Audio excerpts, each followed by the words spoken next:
Good morning. Hello, everyone. Yes, it is me again.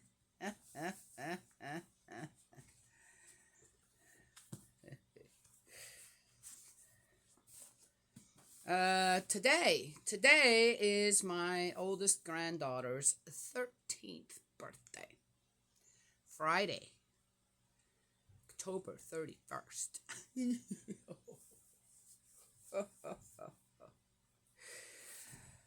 uh, what a great day. Ha! I told my daughter this morning, I said, ha, you're the first one of my children that has children who's got a teenager now. Good luck. But then, I think I mentioned that yesterday. I told my oldest granddaughter yesterday when she came over to say goodbye to go to school. I said, I'm going to make you the happiest teenager. I'm going to keep reminding you to be the happiest teenager and break that mold of disgruntled, unhappy, complaining, disobedient teenagers. All right, all right. Are teenagers that bad? As I always said, as adults, we should remember that when children are growing out of childhood and into young adulthood, they're babies again in the adult world. Yes, treat them that way. Don't think that, oh, yeah, okay, well, whatever. Huh? And I know a lot of parents don't. They try every which way. I did. And that's the way to do it. But I think the main thing is you pay attention to them as you did when you had little ones who wanted to poke their fingers into electrical outlets and put their hands on a hot stove and put things in their mouth they could choke on. Yes? Okay. Be as vigilant with a child growing out of childhood into young adulthood as you were when a baby isn't just laying around anymore on its back but starts to crawl and walk. Yes? Yeah. All right. Anyway, so we'll see. But anyway, my mom said, you just wait until you have children and they are teenagers. Then what goes around comes around. You know what? I had to give it to my mom. Says, well, she was right. Though I was a very good child until a certain age, and then I did certain things. But even then, okay, I'm just saying. All right, all right.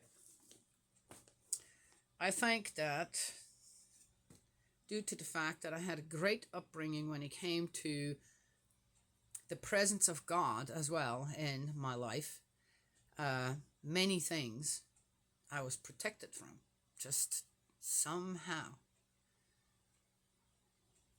I listened to a morning devotion of a pastor I like very much. His name is Robert Asmundson, and he has I think during the week, every morning, he has comes on live and gives something. And what he was teaching this morning is absolutely beautiful, just beautiful.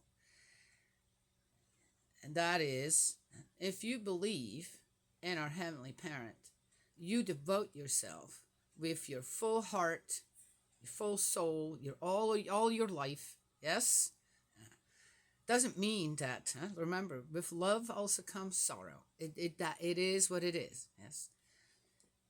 But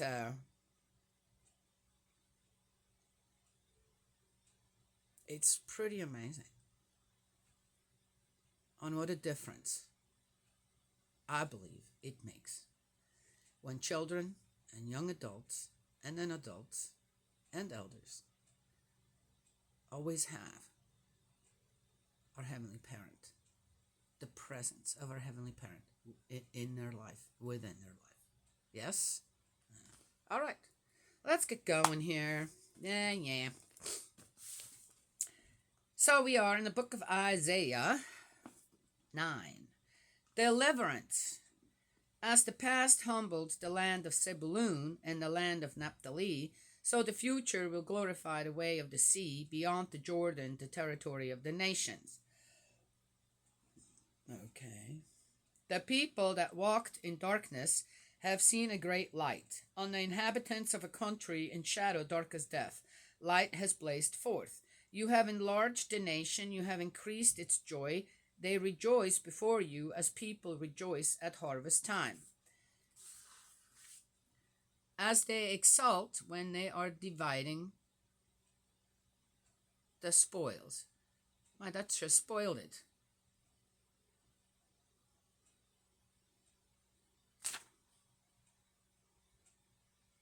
The spoils from the harvest. Okay, again, here, spoils, what does that mean, right? Stuff you taken from other people, right? During war or whatever, right? But here, it might just mean the harvest. The spoils of the harvest. Okay. Let's think positive, right? Yes, it's Halloween. By the way, that has, all right, if I remember, I'll talk a little about that. See if it's important or not. For the yoke that weighed on it. So again, though, what I also wanted to say, until I read that and going, wait a minute, what does that mean now exactly? What did they mean by that? Yeah. And it started out with the nations and okay. Before that, though, what did I talk about? When you devote, sincerely devote your life, your soul, your heart to the presence of our Heavenly Parent,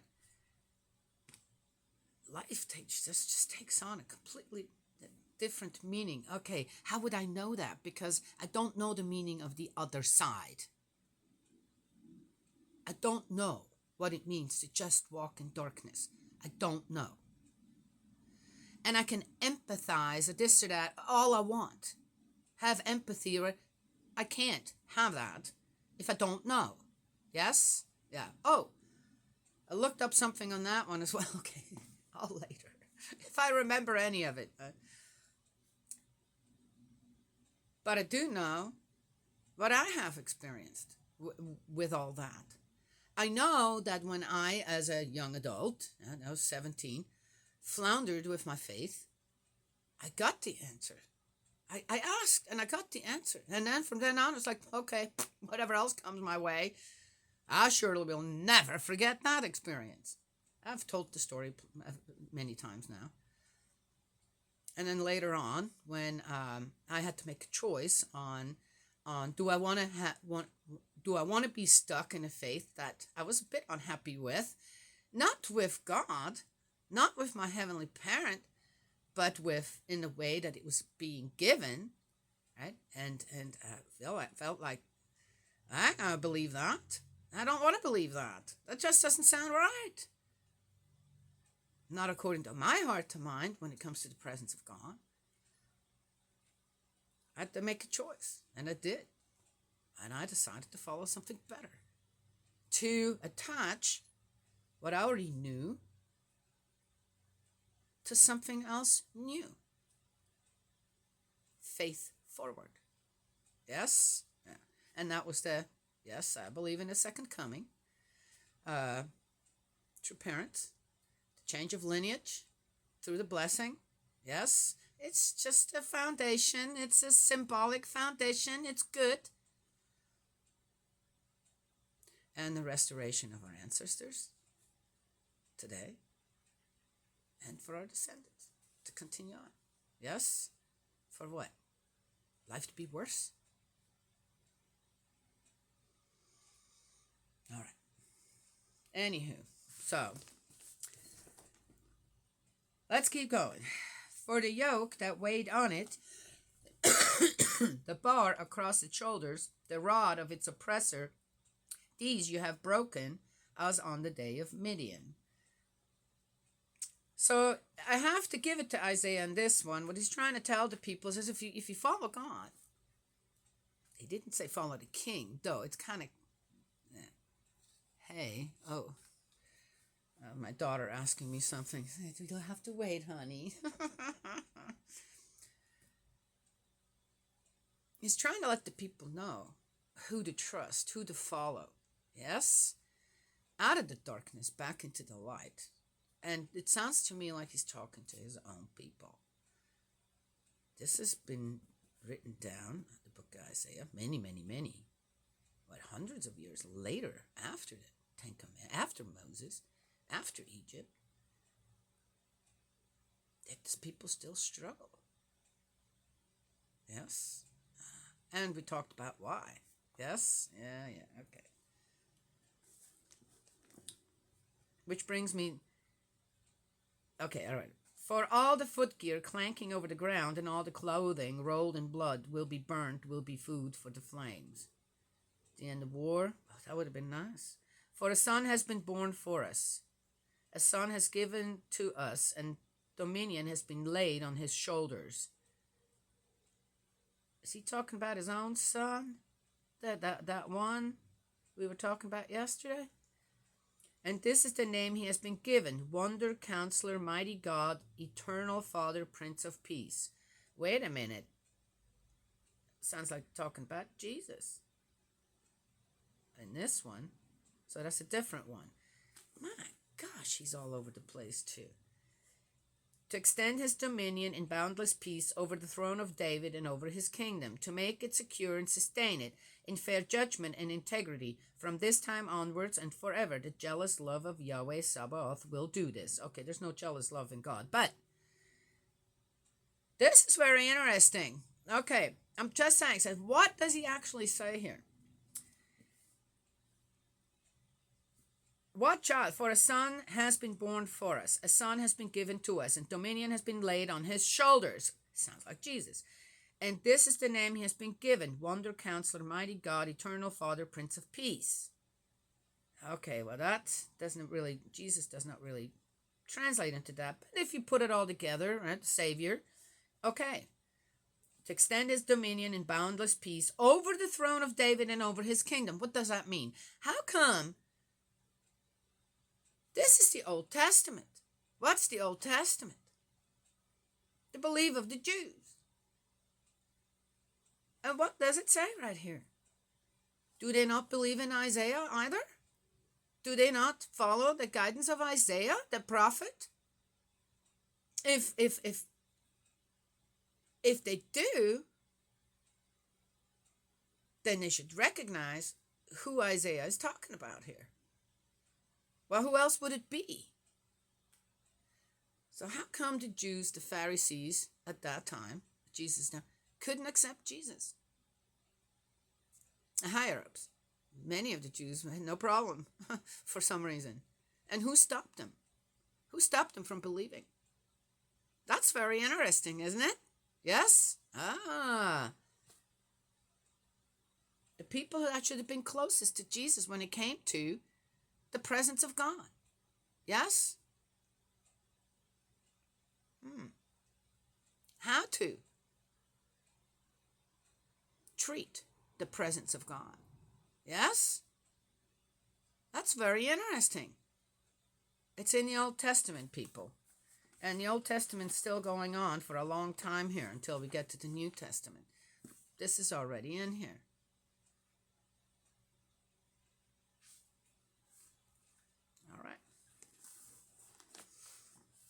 It seems to me that even in today's world, if Judaism and Christianity can't unite and come together as one, the conflicts probably won't, in the physical, will not stop.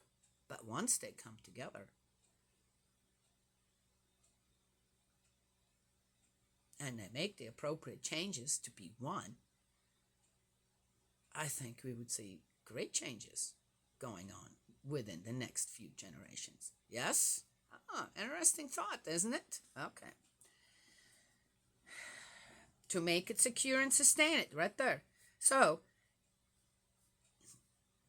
if that would be accepted over the throne of David and over his kingdom, the Israel, to make it secure and sustain it in fair judgment and integrity. From this time onwards and forever, the jealous love of Yahweh Sabaoth will do this. Okay, as I said, I don't know what that last part is again. It's like, ugh. goes from being from just this absolute, suddenly has this. I kind of understand it, because you can have like this epiphany of something. I will wash the dishes, or do something, clean something, even be with the little one, and suddenly I have this epiphany of something. I'm going, oh my gosh. And there is this like core part that is so clear to me. And then it's like there's all these other little things around it that swirl around it that aren't quite clear to me, but I know the core part is just absolutely fabulous of what I've just been given. Yes? And I think this kind of happens here to these prophets and the people who are really trying to, okay, what am I getting here from Spirit World? Yeah. And they try to write it down to be understood. But it kind of our own desires, and here too with Isaiah, his own desires on how things should be, kind of get in the way as well. You gotta leave me my anger over things, right? I want to still be able to express that. And if God feels jealous, if God is angry, if God will avenge us, then we have the right to feel that way as well. Yes? That's not coming from God. That's just coming from us. Yes? That ain't right. And we shouldn't pull God into it. Remember, I'm doing this for the reputation of God. I gotta get going here. The ordeals of the northern kingdom. The Lord has launched a word at Jacob, and it has fallen on Israel. And the people will all soon know it. Ephraim and the inhabitants of Samaria, who say in the pride of their arrogant hearts, the bricks have fallen down, but we shall rebuild with dressed stone. The sycamores have been felled, but we shall replace them with cedars. But against them Yahweh has raised their foe Razon. He has whipped up their enemies, Aram to the east, Philistines to the west, to devour Israel with gaping jaws. After all this, his anger is not spent. No, his hand is still raised. Against his own people like that. Again, how is God depicted here? Huh?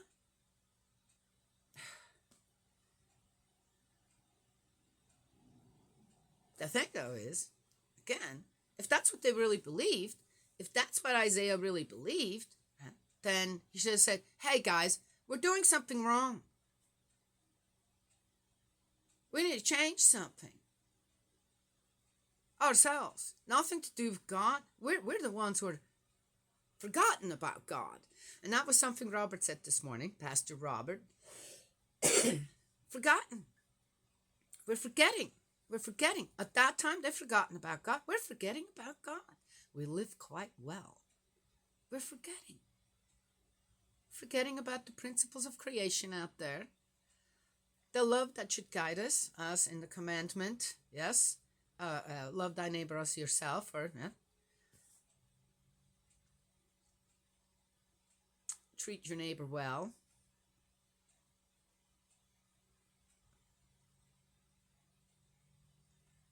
We're forgetting. Yes, we're forgetting. So, I can take this as saying, not just looked at, well, look, there you go. Again, pulling God into something that you should stand up for and say, no, God's not responsible for that. He didn't do nothing. We're the ones. We're the ones who've forgotten who to stick with, whose guidance we're under. Yes? Yeah.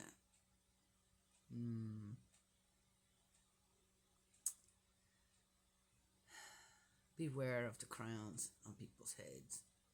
Beware of the weapons they carry with them. They have nothing to do with God. As the hand of God here in all this that we just read isn't there either. Nothing to do with God. It's their own hands. But the people would not come back to him who struck them. They would not seek out Yahweh Sabaoth. Hence Yahweh has topped and tailed Israel, cutting off palm and reed in a single day. Well, The top is the elder and the man of rank. The tail is the prophet teaching lies. This people's leaders have led them astray, and those who are led by them are swallowed up. Hence the Lord will no longer take delight in their young people, or pity on their orphans and widows, since all of them are godless and evil, and everything they say is madness. After all this, his anger is not spent. No, his hand is still raised. Now, this is interesting coming from this particular prophet, because at the time, how were the people governed? By what? And if they didn't follow the governing, then what would happen to them? Is it as simple as Isaiah put it here? That the people really did that? Did the people have a choice? Of course you have a choice if you're willing to die too, right? Yes? At that time, I have no doubt that, no, we've already seen it. If one displeased the governing body of whoever these people were, including the king, you didn't make it. Right? So you went along with it. And obviously Isaiah couldn't teach, wasn't able to get through to the kings and the higher-ups, the Pharisees, other priests, other prophets at that time. Yes? Yeah. That's what it sounds like. Yes, wickedness has been burning like a fire, devouring bramble and thorn bush, setting the forest thickets ablaze. Up they go in billowing smoke. How did they let it go? Get that far? The country has been set on fire by the fury of Yahweh Sabaoth, and the people are like food for the flames. No one spares a thought for his brother. They have sliced to the right and are still hungry. They have eaten to the left and are not satisfied. Each devours the flesh of his own arm. Manasseh devours Ephraim Manasseh. Together they turn against Judah. After all this, his anger is not spent. No, his hand is still raised. That's a very interesting one. It's a sad one. Seems to me, again, or is this God's word? It's definitely a good, sounds to me like well-documented history on what went on there.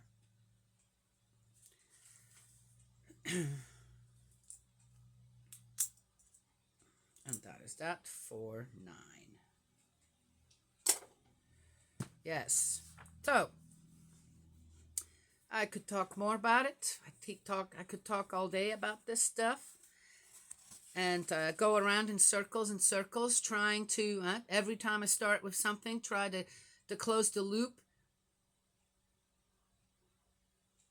to make myself understood. Maybe Isaiah tried that too.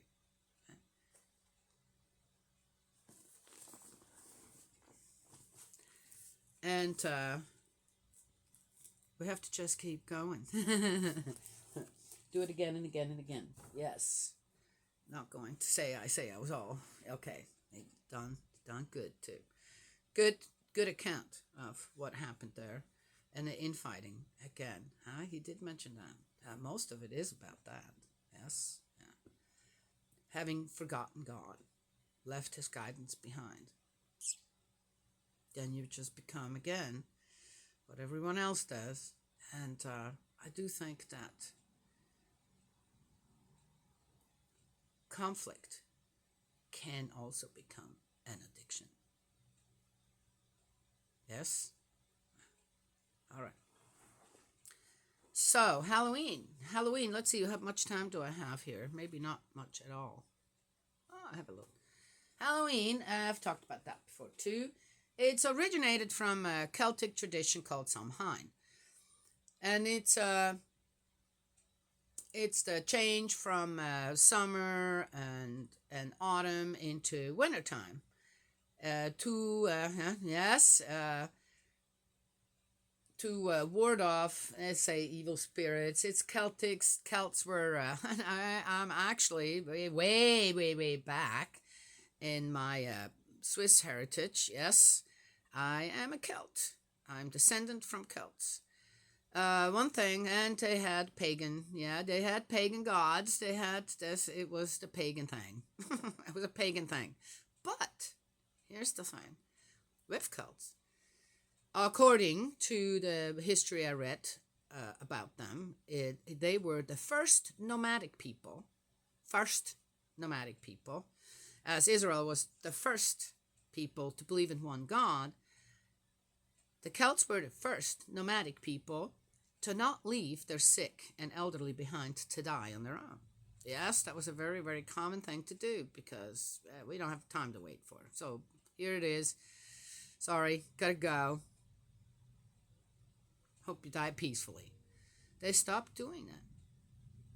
Change of heart. Why? That's interesting, isn't it? Okay. So I came from that. But how did it end up here? We don't celebrate. I didn't grow up celebrating Halloween. There's All Saints Day. There is a All Hallows Night, something like that, where you honor the dead. Yeah. Yes. Yeah. You go to the cemetery and people bring more flowers and candles, and it's quite a special night actually, due to because the ghosts and this come out. No. It's because if one understands on how this universal cosmic energy works when it comes to mankind, okay, the spirit life of mankind, the energy is so concentrated on one day with so many people in one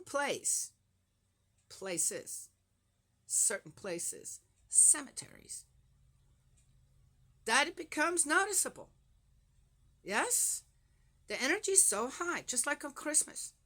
During Christmas time, the energy, spiritual energy goes really high. Yes? It is what it is. If people pay attention, they'll notice that. Hence, sadly, during Christmas time, suicides happen as well. Yes? Yeah. Okay, just saying. Yeah, it's a odd thing, but it is what it is. So, anyway, I remember going to, I loved, even at night, I would walk through cemeteries. It wasn't the same for me as other people. I didn't get scared. That was a little spooky, but that always, well, okay, guys, here I am, Yeah, knows in the book, bit of an introvert when I was young, and loved talking to spirits. Yes, just did. Never got attacked, or I said, I don't know what these stories are about people and poltergeists, and I don't know what. I have no idea. Never happened to me. Dark spirits, this and that. I guess if you believe in the light, when you experience the light, then you also know how to see in the dark. Yes? Just saying.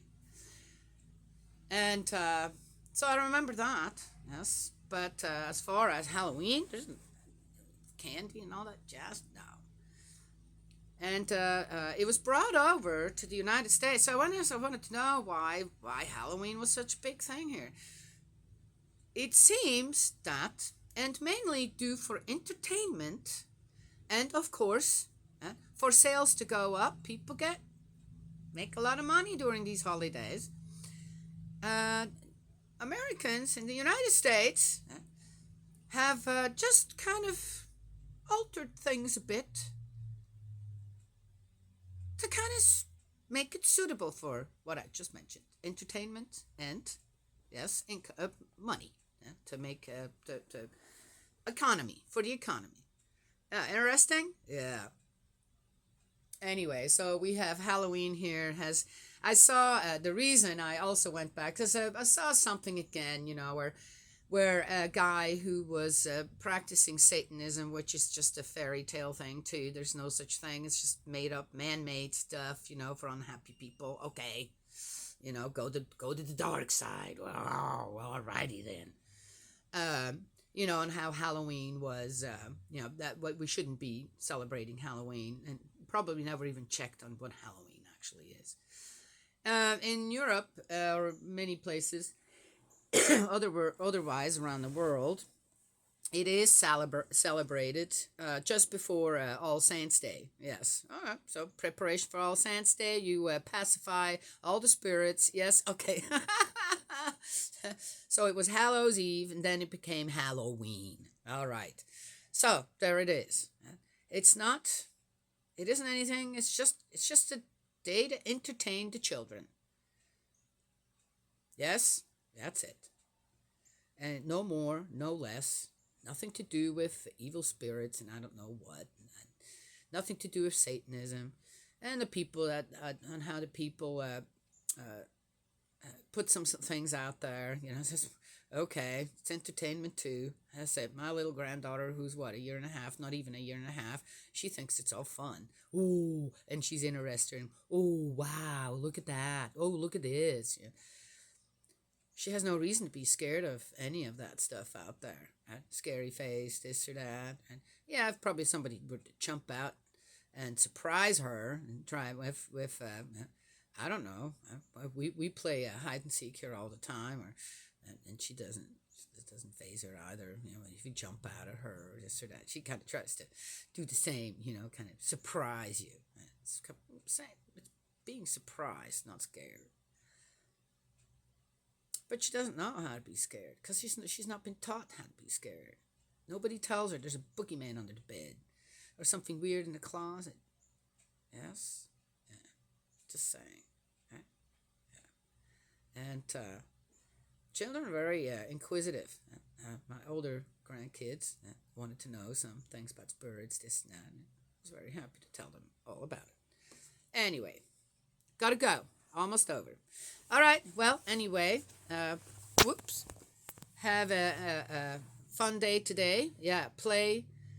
It was brought over by the Irish and the Scottish, and then it became some kind of a play parties. That's what they called them early on, with the costumes and all. Have fun playing party. Okay? Keep it clean. May Heavenly Parent bless, protect you, guide you, and embrace you with love.